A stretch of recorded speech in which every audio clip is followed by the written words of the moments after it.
Il s'agit de la pire catastrophe industrielle de l'histoire. Une catastrophe sans précédent et toujours, 30 ans après, sans véritable justice pour les victimes. Nous sommes le 3 décembre 1984, alors que la ville indienne de Bhopal dort. Au milieu d'un de ces énormes bidonvilles, l'usine de pesticides de la firme Union Carbide tourne au ralenti. En fin de journée, une vanne restée ouverte commence à déverser de l'eau dans un réservoir. La nuit avance, la pression monte et déjà, sans que les contrôleurs ne réagissent, il est trop tard pour Bhopal.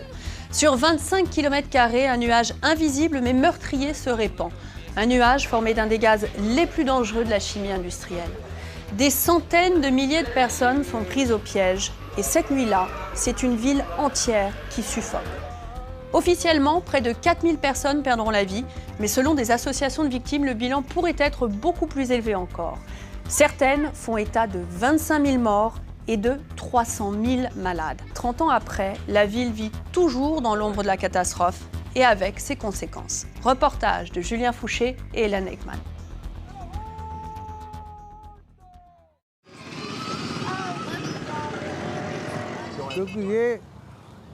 On est à moins de 200 mètres de l'usine qui a provoqué la fuite de gaz. Je ne cesse de me demander pourquoi ça nous est arrivé à nous. Pourquoi ici et pas ailleurs? Pourquoi ils nous ont fait ça? Cette statue rend hommage aux victimes de la tragédie de Bhopal. Sur la plaque, il est écrit que ce soit Hiroshima ou Bhopal, on veut vivre. Bhopal veut oublier. La ville reste hantée par ses fantômes. Mais elle veut tourner la page.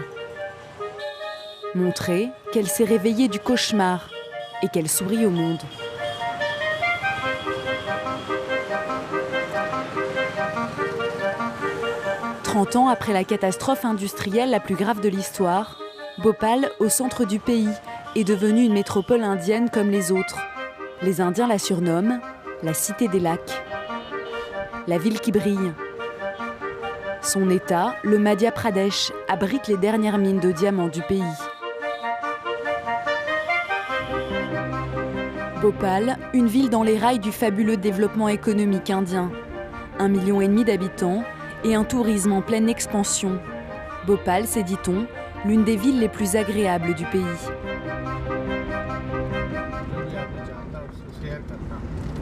Chauhan est né à Bhopal et n'a jamais quitté sa ville.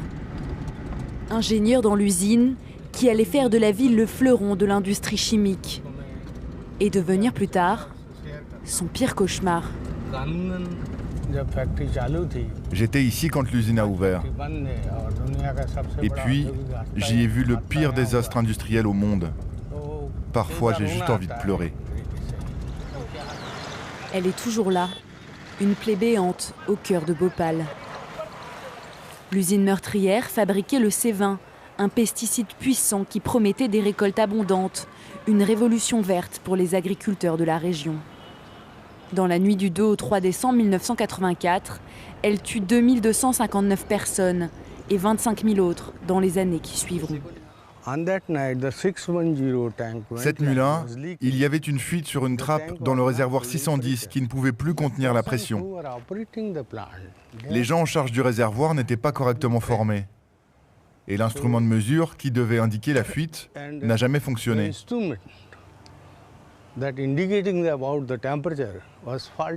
Donc personne ne pouvait être prévenu de la contamination dans le réservoir. Et tout ça, c'est à cause d'une erreur technique.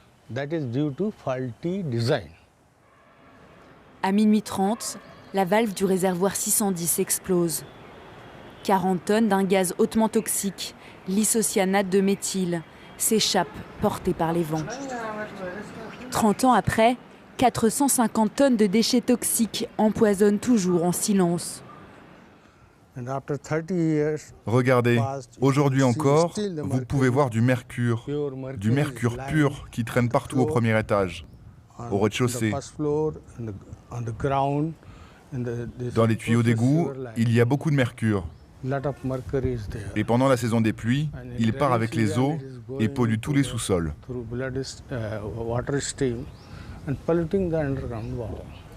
Au pied de l'usine, le bidonville d'Atalayud. 35 000 personnes qui s'empoisonnent chaque jour un peu plus aux résidus de ces vins. Encore aujourd'hui, Union Carbide rejette toute responsabilité dans l'accident. Le site n'a jamais été décontaminé. C'est même devenu un terrain de jeu pour les enfants. Mais vous ne sentez pas les produits toxiques ici? Oui, on les sent. Alors pourquoi vous jouez dans cet endroit dangereux?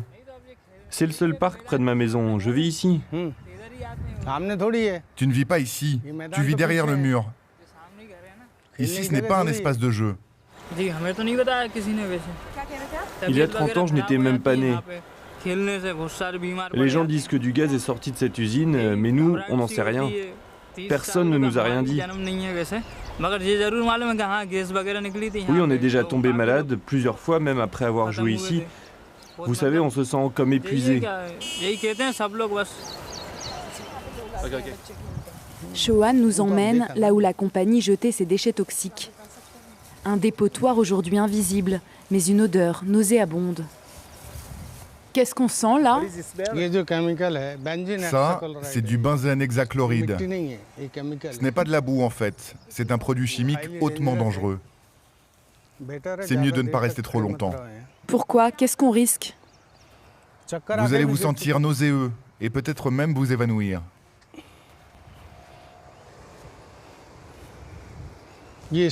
Là, tout autour, il y a des produits chimiques dans toute cette zone.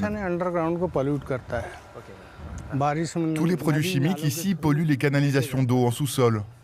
Et pendant la saison des pluies, si vous sentez l'eau qui arrive dans les quartiers à côté, elle a la même odeur que ces produits chimiques.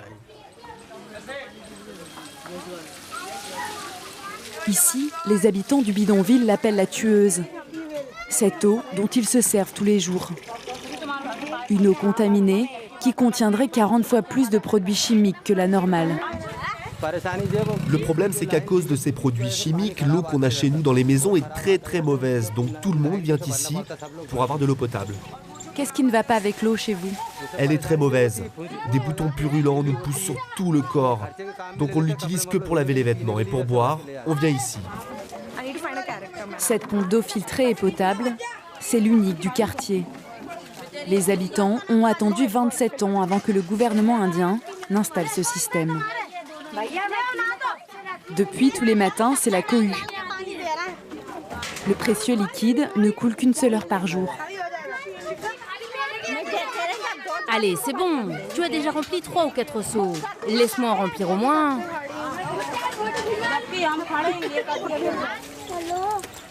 Aucune étude officielle n'a été menée. Mais les ONG estiment que 25 000 personnes souffrent des effets de la nappe phréatique contaminée. Et parmi elles, des milliers d'enfants. 30 ans après, les dégâts causés par le gaz dictent toujours les destins des nouvelles générations. Depuis l'accident, le taux de mortalité infantile a augmenté de 300%. À Bhopal, les malformations à la naissance sont 7 fois plus élevées que dans les autres villes indiennes.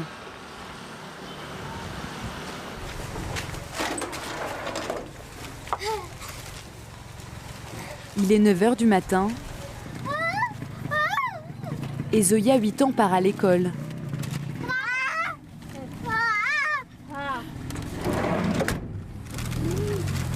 Zoya souffre de paralysie cérébrale, un mal répandu ici à Bhopal.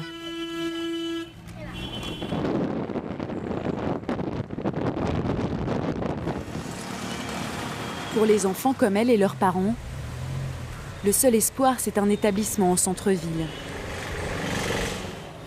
Et surtout, la femme qui le dirige, Rachid Abi. Satish?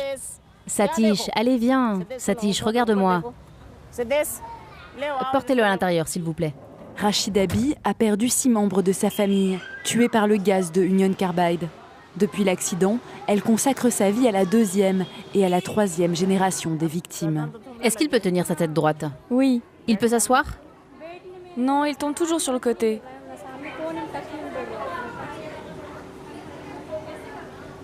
Et il parle? Juste 2 mots. Donne et maman. En 2004, le combat de Rachida contre la multinationale des engrais a été récompensé d'un prix, accompagné d'un chèque de 110 000 €. Une somme qu'elle a entièrement investie pour construire ce centre pour les enfants de Bhopal et pour rassembler les preuves de cet empoisonnement massif. Nous avons testé le lait maternel de 20 mères. Sur 19, on a trouvé du mercure. Ces enfants seront donc infectés, pas seulement dans le ventre de la mère, mais aussi avec leur lait.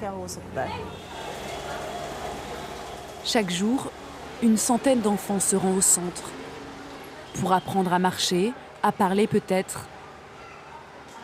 Un lieu aussi qui permet aux parents d'être moins seuls. Pourquoi tu ne l'emmènes pas à l'hôpital ? Alia est une petite fille de 10 ans. Les médecins prédisent qu'elle ne vivra pas longtemps. Alia, reste tranquille. Rachida, elle, refuse de baisser les bras. Il n'y a pas de médicaments. La physiothérapie est le seul traitement. Allez, tiens-toi debout. Voilà, c'est bien. Allez. Ces dernières semaines, Alia a recommencé à marcher. Le genre de petit miracle qui aide Rachida à tenir bon. Dans la pièce à côté, Suraj, l'un des cas les plus lourds du centre, est en séance de physiothérapie. Difficile à croire, mais il a 18 ans. Après 10 années de traitement, Suraj ne peut toujours pas se tenir assis. Comme toutes les mères ici, celle du jeune homme a l'impression de se battre contre un mal qu'elle ne comprend pas. Je ne comprends pas ce qu'il a. Les docteurs ne me l'ont pas correctement expliqué. Ils m'ont juste dit qu'il n'y avait pas de médicaments pour ça, qu'il ne grandirait pas normalement.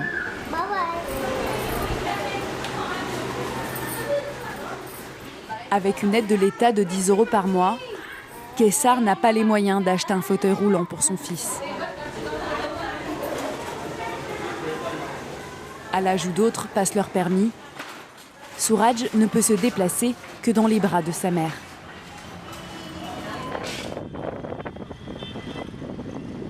Dans ces quartiers populaires, les cicatrices du drame sont toujours là. Mais ce n'est pas du passé que ces vieilles dames aiment parler. Pour rien au monde, elles ne quitteraient Bhopal. C'est même devenu, disent-elles, la ville de tous les possibles. Vous savez, la vie continue ici.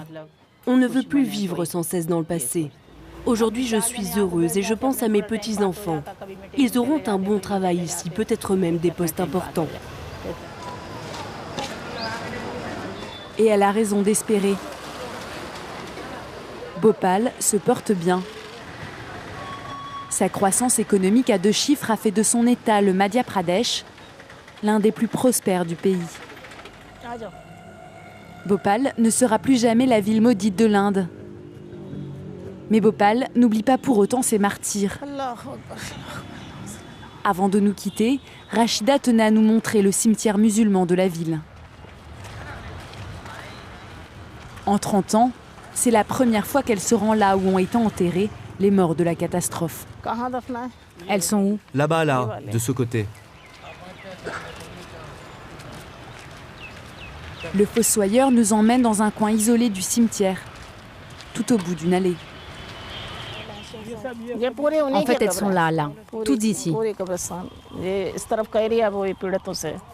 Toutes ces tombes, ce sont des victimes du gaz. Dans chaque sépulture, il y a au moins 6 corps, voire plus.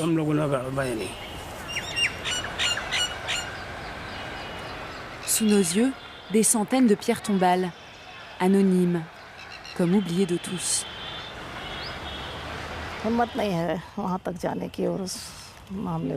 Je me sens vraiment mal de ne pas avoir tout fait pour ces gens. 30 ans plus tard, nous n'avons toujours pas gagné le combat pour les familles de ces gens. Comment je peux les regarder en face aujourd'hui ? Il faut que justice leur soit rendue. Le jour où cela arrive, je viendrai ici et je parlerai à ceux qui sont morts. Je leur dirai qu'on a gagné, qu'on ne les a pas oubliés. Union Carbide et Dow Chemical n'ont pas été formellement reconnus coupables. Il ne doit plus jamais y avoir un autre Bhopal, plus jamais de tombes comme celle-ci pleines d'innocents.